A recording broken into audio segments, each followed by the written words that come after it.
Welcome to the Slop Temple. We pray this video helps. You start by opening the slide that contains the picture you want removed. Click the image once so handles appear. This confirms selection and avoids deleting other objects. If you cannot see the picture, open the selection pane via Home Arrange selection to locate hidden or layered images. Once found, select it there. Make sure to inspect the slide master when the image persists across multiple slides, because deleting on the master removes it globally. With the picture selected, press Delete or Backspace to remove it immediately.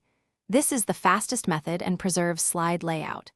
If you prefer to reuse the image, use Ctrl+X or right-click and choose Cut so it goes to the clipboard. If the picture is part of a group, ungroup it first or double-click to enter the group layer, because deleting without ungrouping might remove unintended elements. Once done, make sure surrounding objects maintain their alignment.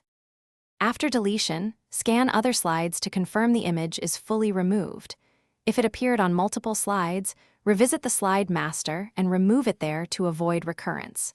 If you delete the wrong object, immediately press Ctrl+Z to undo and then save a backup copy before retrying.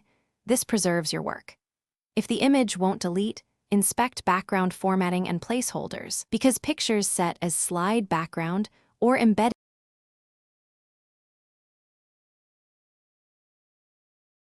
Thanks for watching. Consider subscribing if we helped you.